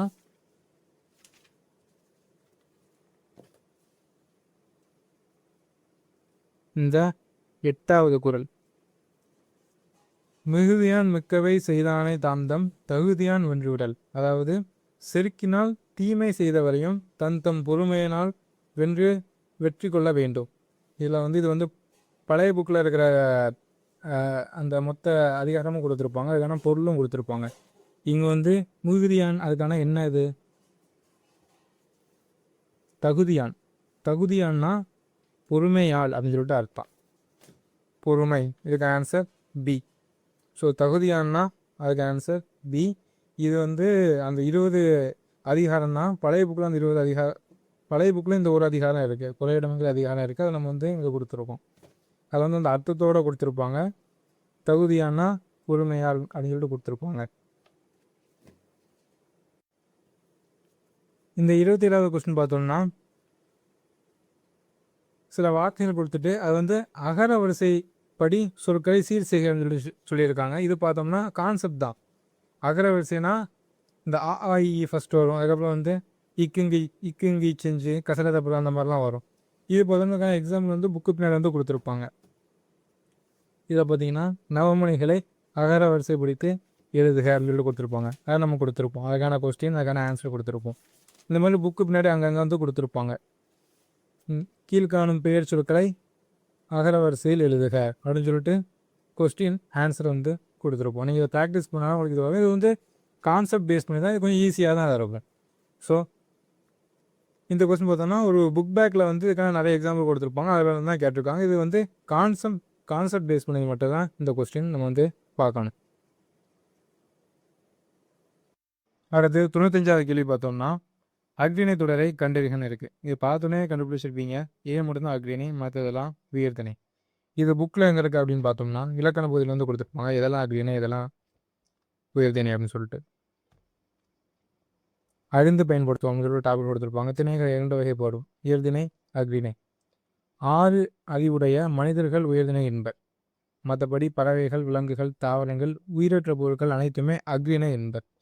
இதில் பார்த்தோம்னா தாவரங்கள், மலர்கள், இது மட்டும்தான் அக்ரிணை. அப்போ இதுதான் அக்ரிணை தொடர். அடுத்த கேள்வி பார்த்தோம்னா, ஊர் பெயர்களோட மரபு சொற்களை பொறுத்து. அதாவது ஊர் பெயர்கள் இருக்கும், அது இப்போ முன்னாடி ஒரு மாதிரி சொல்லியிருப்பாங்க, அது மருவி இப்போ வேற மாதிரி ஆயிருக்கும். இந்த மேட்ச்சில் பார்த்தோம்னா ஒரு 4 ஊர் பேரை கொடுத்து அதுக்கான மருவு பேர்கள் என்ன அப்படின்னு சொல்லிட்டு கேட்டிருக்காங்க. இதில் பார்த்தோம்னா புக்கில் கோவன்புத்தூர், அதாவது கோயம்புத்தூர்னா கோவை அந்த மாதிரி கொடுத்துருப்பாங்க. இது தேவக்கோட்டைனா தேவோட்டை. இதுவும் ஒரு புக்கில் வந்து ஒரு 10 எண்ணம் கொடுத்துருப்பாங்க. இது போக வெளியே இருந்து ஒரு 10 எண்ணம் இருக்கும். நீங்கள் வந்து இதை அதை வச்சே போட்டுடலாம். புக்கில் எங்கே பார்த்தோம்னா ஊர் பேர்கள் மருன்னு சொல்லிட்டு ஒரு டாப்பிக்கில் வந்து கொடுத்துருப்பாங்க. தஞ்சாவூரை தஞ்சைன்னு சொல்கிறோம், முன்னாடி தஞ்சாவூர்னு சொல்லியிருப்போம். புதுக்கோட்டையை புதுகைன்னு சொல்கிறோம். திருச்சிராப்பள்ளியை இப்போ திருச்சின்னு சொல்கிறோம். உதகமண்டலத்தில் உதகைன்னு சொல்கிறோம். கோயம்புத்தூரை கோவைன்னு சொல்கிறோம். நாகப்பட்டினத்தை நாகைன்னு சொல்கிறோம். இந்த மாதிரி ஊர் பேர்கள் மருவு இருக்கும். இதை வச்சு தான் நம்ம இந்த இதை போடணும். இதில் பார்த்தோம்னா கோவன்புத்தூர்னா கோவை. இதில் வந்து B1. மற்றது பார்த்தோம்னா இந்த கொஸ்டின் தான் உங்களுக்கு ரொம்ப குழப்பமாக இருக்காது. இப்போ தேவோட்டை தேவோட்டை, பூந்தமல்லி பூனமல்லி, இதை வச்சு நீங்கள் வந்து போடலாம். ஆப்ஷன் பி தான் இதுக்கான ஆன்சர். சோழ நாடுனா சோநாடு.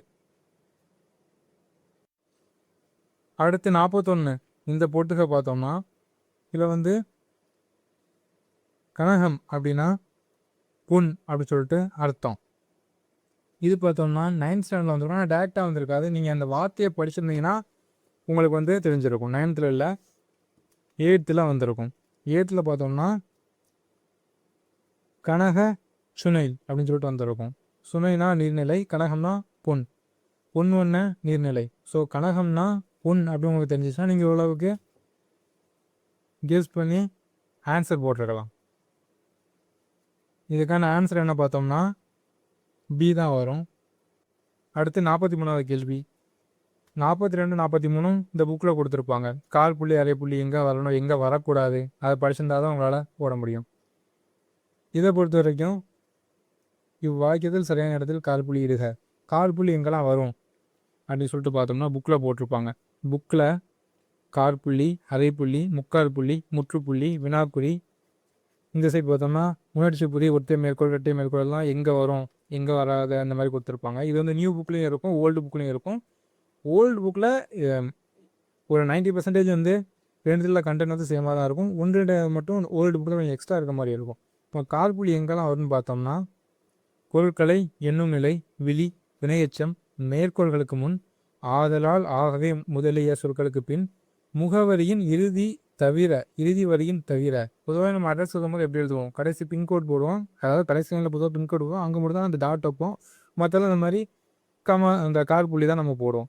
அதான் அங்கே கொடுத்துருக்காங்க. முகவரியோட இறுதி வரி தவிர மற்ற இடத்துலாம் நீங்கள் வந்து கால்புள்ளி இடுதல் வேண்டும் அப்படின்னு சொல்லிட்டு போட்டிருக்காங்க. இதுக்கு 2 எக்ஸாம்பிளும் கொடுத்துருக்காங்க. ஸோ இதுபடி கொஸ்டினில் எங்கே வந்திருக்குன்னு பார்ப்போம். கொஸ்டினில் பார்த்தோம்னா 4 ஆப்ஷனில் வந்த இது வந்து வினையச்ச சொல். வினையச்ச சொல்லுக்கு முன்னாடி கால்புள்ளி வரணும்.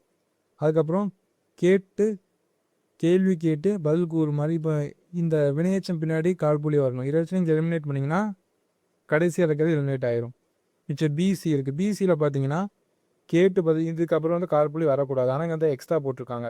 ஒரு இடத்துல கால்புள்ளி போடாமல் வர வேண்டிய இடத்துல போடாமல் விட்டாலும் தப்பு, தேவையில்லாத இடத்துல போட்டாலும் தப்பு. ஸோ ஆப்ஷன் ஏ தான் இதுக்கு கரெக்டு. அடுத்த 53வது கேள்வி. இருபொருள் தருக தாரணி. தாரணிக்கு என்ன அர்த்தம் பார்த்தோம்னா உலகம். புக்கில் எங்கே பார்த்தோம் இருக்குன்னு பார்த்தோம்னா 7th ஸ்டாண்டர்ட் சொல்லும் பொருளும்ல இருக்குது. 7th சொல்லும் பொருளும்ல பார்த்தோம்னா தாரணிக்கு என்னன்னு கொடுத்துருப்பாங்க. தாரணி உலகம். உலகத்துக்கு வேற ஒரு பேர் தான். உலகத்தை நம்ம என்ன சொல்லுவோம்? பூமின்னு சொல்லுவோம். அதான் அதுக்கான ஆன்சர். Option B. அடுத்து நூல் ஆசிரியர்கள் கொடுத்து அவங்களோட நூல்கள் கொடுத்து இல்லை எது சரியாக பொருந்திருக்குன்னு கேட்டிருக்காங்க. 2 மட்டும் தான் சரியாக பொருந்திருக்கும். இது புக்கு நம்ம நூல்வெளி வந்து தனித்தனியாக கட் பண்ணி கொடுத்துருப்போம்.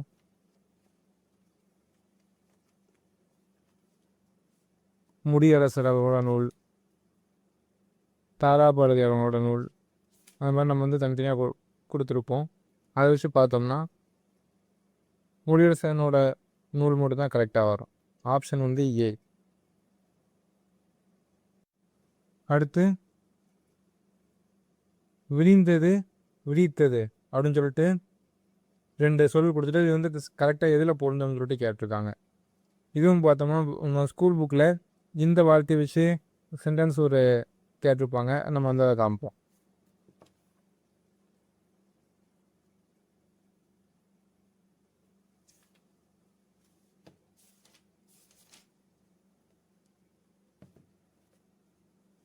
பார்த்தீங்கன்னா விழிந்தது விழித்தது இந்த இந்த ஒரு தொடர் இழுவினைகளை அமைத்து எழுதுக அப்படின்னு சொல்லிட்டு இந்த வார்த்தையை மட்டும் கொடுத்துருப்பாங்க. இதுக்கு ஒரு எக்ஸாம்பிள் மாதிரி நம்ம கொடுத்துருப்போம். இதை தான் இங்கே கேட்டிருக்காங்க. இதில் ஆன்சர் பார்த்தோம்னா டி வரும். இதழ்கள் விழுந்தன மயில் தொகையை விழித்தது. இந்த 69வது கேள்வியில் பார்த்தோம்னா புள்ளின் உறுப்பு எதுன்னு சொல்லிட்டு கேட்டிருக்காங்க. புள்ளின் உறுப்பு தளிர். இது பகுதி 2ல் வந்து ஒரு லெசனாக இருக்கும். 10th தமிழ் சொல்வளம் அப்படின்னு சொல்லிட்டு ஒரு லெசனாக இருக்கும். அதில் வந்து பார்த்தோம்னா தளிர் இது எதுக்குன்னா நெல் புள்ளி இதுக்கெல்லாம் இதோட கொழுந்து வகையை குறிக்க வரும். ஸோ இங்கேருந்து தான் கேட்டிருக்காங்க. சரி, அடுத்து 82வது கேள்வி. ஒருவர் அல்லது நூல் கூறும் கூற்றை விளக்கும் இடத்தில் பயன்படுத்த வேண்டிய நிறுத்துக்குறியை கண்டறிக. இதுக்கான ஆன்சர் பார்த்தோம்னா முக்கார் புள்ளி. இது பார்த்தோம்னா இதுவும் நம்ம புது புக் இலக்கண பகுதியிலேயே கொடுத்துருப்பாங்க. இந்த புள்ளிகள் கால் புள்ளி முக்கார் புள்ளி எங்கெல்லாம் போடணுன்ட்டு. இதில் பார்த்தோம்னா முக்கார் புள்ளி எங்கெல்லாம் வரணும்? சிறு தலைப்பு, நூற்பகுதி, எண், பெருங்கூட்டுத்தொடர் இதெல்லாம் வந்து முக்கார் புள்ளி வரணும். அதான் நூற்பகுதி. ஒருவர் அல்லது நூற்பொருளும் கூற்றை விளக்கும் இடத்தில் பயன்படுத்துவது முக்கார் புள்ளி. இது வந்து புதிய இலக்கண தமிழ் புக்கில் இருக்கும். புதிய புத்தகம் இலக்கணத்தில் இருக்கு. அடுத்து இந்த கொஸ்டின் பார்த்தோம்னா நிகழ்கால பெயரச்சம் ஒரு 4 வகையான பெயரச்சம் கொடுத்து அதுக்கான எக்ஸாம்பிள் கொடுத்து அதை வந்து போட்டு சொல்லியிருக்காங்க. நம்ம ஆல்ரெடி சொல்லியிருக்கோம். இப்போ நிகழ்காலம்னா அதுக்கு வந்து சில இடைச்சொற்ப சிலது இருக்கும். அதை வச்சு நம்ம கண்டுபிடிச்சிக்கலாம். ஈறுகிடாத பெயரச்சம்னா அதுக்கு வந்து சில எழுத்துக்கள் இருக்கும். அதை வச்சு கண்டுபிடிச்சிக்கலாம். ஸோ நிகழ்காலத்துக்கு பார்த்தோம்னா கீரை, கின்ற, ஆண், என்றன்னு பொதுவாக வரும். உங்களுக்கு வந்து ஓடுகிற அப்படின்னா நிகழ்காலம். இது ஒன்று தெரிஞ்சாலே போதும், மற்ற கூட பார்க்க வேண்டாம். ஏன்னா ஆப்ஷனில் ஏக்கு சீனு மேட்ச் ஆகிற மாதிரி ஒன்று தான் இருக்குது. அதான் இப்போ வந்து இதில் நிறைய கொஸ்டின் இந்த மேலே இருக்க கொஸ்டின்லாம் எங்கேருந்து எடுத்திருக்காங்கன்னே தெரியல. ஆனால் சில மேட்ச்சில் வந்து மற்ற எதுவும் தெரியாட்டாலும் ஒன்று நமக்கு தெரிஞ்சால் போதும். புக்கில் இருக்கும், நம்ம எல்லோரும் அதை பார்த்துருப்போம். அந்த ஒன்று தெரிஞ்சால் போதும், மற்றதெல்லாம் போடுற மாதிரி தான் கொடுத்துருக்காங்க. நிகழ்காலம்னாலே நமக்கு என்ன தெரியும்? அதுக்கான இடைநிலை கீரை, கின்ற, ஆணின்றன்னு சொல்லிட்டு வரும். ஓடுகிற குதிரை. அப்போ சீன் போட்டாலே போதும். ஆப்ஷன் அது ஒன்று மட்டும்தான் இருக்குது. இதை வச்சு நம்ம ஆப்ஷன் ஏ அப்படின்னு சொல்லிட்டு சூஸ் பண்ணிட்டு போயிடலாம். அடுத்து 25வது கேள்வி. இதில் வந்து பொறுத்துக, அதாவது இங்கே 4 சொற்கள் கொடுத்து அது வந்து என்ன வகையான பெயர் பெயர்ன்னு சொல்லியிருக்காங்க. சினை பெயரா, இடப்பெயரா, குணப்பெயரா, தொழில் பெயரான்னு சொல்லிட்டு கேட்டிருக்காங்க. இதில் இப்போ பார்த்தோம்னா சரி ஃபஸ்ட்டு பார்ப்போம். நமக்கு வந்து கைனால என்னன்னு தெரியும்? சினைன்னு சொல்லிட்டு தெரியும். அப்போ 3 நேரம் எதிராக 1 வரும்னு தெரியும். சிக்கு நேரம் இங்கே 1 வருது, பியில் மட்டும் தான் 1 வருது. இது வந்து மற்ற பொறுத்துக்க மாதிரி கிடையாது. இதில் வந்து மற்றது எல்லாமே எவ்வளோ கண்டுபிடிக்கிற மாதிரி தான் இருக்கும். ஏன்னா இடம்னு எது வரும்? நிலம்னா இடத்துல வரும். கைனா சினைன்னு சொல்லிட்டு தான் வரும். தீமை, நன்மை, தீமை, வட்டம், கருமை இதெல்லாம் எதில் வரும்? பண்பு வரும். பண்பு தான் குணப்பெயர். அது மாதிரி பிறப்பு, இந்த தள்ளல், அம்மை, அந்த ஒரு விகுதி பெயர்கள் வந்து புக்லேயே கொடுத்துருப்பாங்க. தொழிலோட சொற்களோட விகுதி பெயர்கள்னு சொல்லிட்டு கொடுத்துருப்பாங்க. அதில் வந்து பூங்கிறது வரும். ஸோ நீங்கள் வந்து இது ஒன்றும் ஒரு அளவு குழப்புற மாதிரி இருந்தாலும் மற்ற 3 வச்சு நீங்கள் ஈஸியாகவே போட்டிருக்கலாம். இது ஒன்றே போதும், மற்ற ஈஸியாக தான் இருக்குது. ஸோ இது வந்து இதுவும் புக்கில் பார்த்தோம்னா இலக்கண பகுதியில் வந்து கொடுத்துருப்பாங்க. இலக்கண பகுதியில் இங்கே பார்த்தோம்னா இந்த மாதிரி வினைமுற்று என்ன இருக்குது? பொருள்னா பொன்னன், சினைனா கண், அந்த மாதிரி தான் சினை. இடம்னா ஒரு இடத்த கூட தென்னாட்டான். பண்பு, குணம். நீங்கள் அங்கே வந்து பொதுவாக நம்ம வந்து பண்பு பெயர்னு படிச்சிருக்கோம். எங்கள் பண்புக்கு ப்ராக்கெட்டில் புதுப்புக்கில் அவங்களே வந்து குணம் கொடுத்துருக்காங்க. அப்போ அதான் பண்பு பெயர். ஸோ இதை வச்சு நீங்கள் இந்த கொஸ்டின் போட்டுக்கலாம். இதுக்கான ஆன்சர் என்னன்னு பார்த்தோம்னா பி. இந்த 64, 65 ரெண்டுமே வந்து கான்செப்ட் பேஸ் பண்ணது. நமக்கு வந்து இலக்கணத்தில் வந்து சேர்த்து எழுது பிரித்து எழுது எப்படின்னு தெரிஞ்சிருந்துச்சுன்னா தான் இது வந்து போட முடியும். அதுக்கான இலக்கணங்கள் இருக்கும். அதுக்கான விதிகள் எப்படின்னு சொல்லிட்டு நம்ம பயன்படுத்த தெரியணும். இப்போ நம்ம வந்து 64 சொல்கிறேன். பலா கூட்டல் அருமை. நம்ம பலா பார்த்தோம்னா இந்த லா எப்படி இருக்குன்னா இந்த நிலைமொழியோட ஈரெழுத்து லா. இது வந்து இல் கூட்டல் ஆன்னு சொல்லிட்டு பிரிப்பாங்க. வறுமொழியில் வந்து ஆன்னு சொல்லிட்டு இருக்குது. அருமை ஆன்னு சொல்லிட்டு இருக்குது. அப்போ நிலைமொழியோட கடைசிலையும் உயிரெழுத்து, வருமொழியோட முதலும் உயிரெழுத்து வருது. இந்த மாதிரி வருதுன்னா எந்த மாதிரி நம்ம சேர்த்து எழுதணும் அப்படின்னு சொல்லிட்டு புக்கில் கொடுத்துருப்பாங்க. புதிய இலக்கணம் புக்கில் பார்த்தோம்னா புதிய தமிழ் புத்தகத்தில் 11வது வகுப்பு இலக்கணம் 11ஆம் வகுப்பு இலக்கணம் இயல் 2ல் பார்த்தோம்னா கொடுத்துருப்பாங்க. நிலைமொழியின் இறுதி எழுத்தும் வருமொழியின் முதல் எழுத்தும் உயிரெழுத்துக்களாய் இருந்தால் எந்த மாதிரி வரும் அப்படின்னா இ வழி எவ்வும் ஏனைய உயிர்வரின் வவ்வும். அதே மாதிரி ஏ வந்துச்சுன்னா இது ரெண்டுமே வரும். அதாவது இ வந்துச்சுன்னா ஈ வரும். பிற உயிரெழுத்து வந்துச்சுன்னா இவ் வரும். ஏ முன்னாடி ஈவும் வரும், இவ்வும் வரும். ஸோ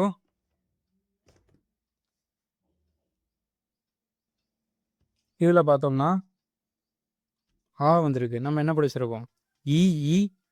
ஐயில் வந்து எவ் ஈ வரணும், மற்றதில் வந்து இவ் வரும்னு சொல்லிட்டு படிச்சிருக்கோம். அப்போ வந்து பலா வந்துட்டு அதுக்கப்புறம் யூ வரும், அதுக்கப்புறம் அருமை வரும். யூ கூட்டல் வந்து வேவா மாறிடும். அப்போ பலா வறுமை அப்படின்னு சொல்லிட்டு ஆப்ஷன் சி வரும். இதே மாதிரி தான் 65வது கேள்வியும். இது ரெண்டுமே உங்களுக்கு கான்செப்ட் தெரிஞ்சால் தான் போட முடியும். ஒரு எழுத்து வந்து சேரும் போது என்னென்ன விதிகளை வந்து பயன்படுத்தணும், பிரிக்கும் போது என்னென்ன விதிகள் பயன்படுத்தணும்னு சொல்லிட்டு உங்களுக்கு வந்து தெரிஞ்சிருக்கணும்.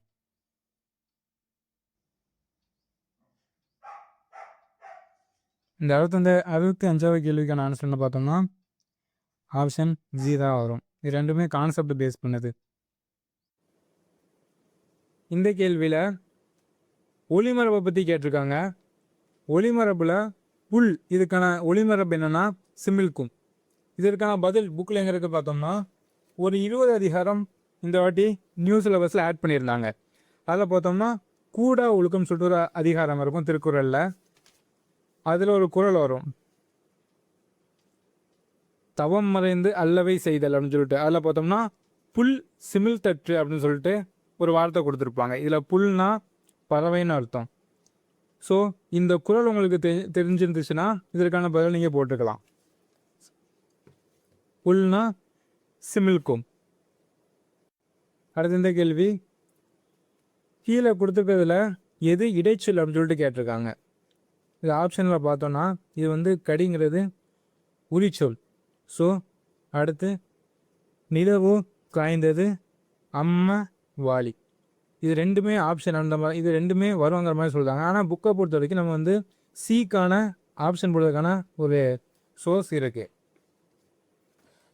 நியூ இலக்கண பகுதியில் பார்த்தோம்னா இடைச்சொற்கள் அப்படின்னு சொல்லிட்டு இடைச்சொற்கள்னு வகைன்னு சொல்லிட்டு கொடுத்துருப்பாங்க. அதில் பார்த்தோம்னா ஓங்கிற இடைச்சொல் ஒளி இசை வினா சிறப்பு இதெல்லாம் வரும் அப்படின்னு சொல்லிட்டு கொடுத்துருக்காங்க. இதில் நிலவு கூட்டல் ஓ. ஸோ ஆப்ஷன் சி தான் இதுக்கான பதில். ஸோ இதில் வந்து இந்த இலக்கண பகுதி வந்து நீங்கள் பார்த்துருந்தீங்கன்னா